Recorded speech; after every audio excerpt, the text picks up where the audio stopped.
Je te laisse m'arrêter, tu me dis stop. Stop. 9 de pique. Super, t'aurais pu prendre le 9 de carreau, je te laisse la tenir comme ça. Et regarde, si je fais comme ça, bah il se passe rien, puisque c'est le même jeu. Enfin, si j'échange de jeu avec quelqu'un, putain, t'as un jeu dans les mains, c'est incroyable. On va échanger, comme ça. Si tu fais comme ça devient instantanément la carte de ce jeu-là. Ah, c'est beau quand même, c'est pratique. Lui, c'est Marc Hobby. Ce Strasbourgeois de 29 ans a été élu champion du monde de magie des cartes. C'est la première fois qu'il vient au pays. Habitué à parcourir le monde pour présenter ses tours, il en profite également pour échanger avec les artistes locaux. Mais je suis content d'être là. Très content d'être là. C'est beau, c'est comme un Wi-Fi mondial, entre guillemets. Tout le monde qui est réuni par une passion, on a tous des manières différentes.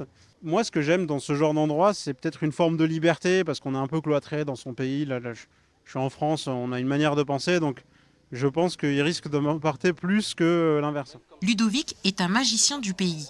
Participer au Festival international de magie est une aubaine pour cet autodidacte qui espère pouvoir vivre de son art. C'est impressionnant parce que c'est des personnes qu'on voit à la télé, sur les réseaux, et donc très, très connues. Et aussi une chance et un honneur de les rencontrer pour pouvoir partager avec eux, pour partager leur expérience aussi et le ressenti qu'ils ont avec le public. Et voilà, de retrouver des points communs. Et puis voilà, c'est vraiment une grande chance de les côtoyer, quoi. Guy Raguin fait partie des pionniers de la magie au pays. C'est la 6e fois qu'il organise un festival international de magie avec des artistes locaux. Moi, j'ai commencé la magie il y a 36 ans et j'étais tout seul. Donc c'était un petit peu compliqué. Il n'y avait pas Internet. J'étais sur des livres que je me faisais venir d'assez loin, de métropole ou des États-Unis.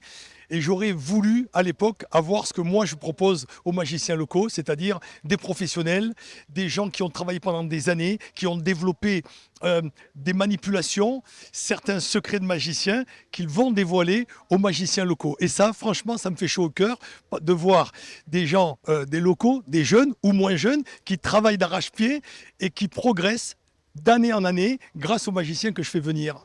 Tour de cartes, magie traditionnelle japonaise, jonglage, sculpture de ballon ou encore Quick Change sont au programme de ce spectacle. Les représentations débutent demain à 19 h et se poursuivront tout le week-end.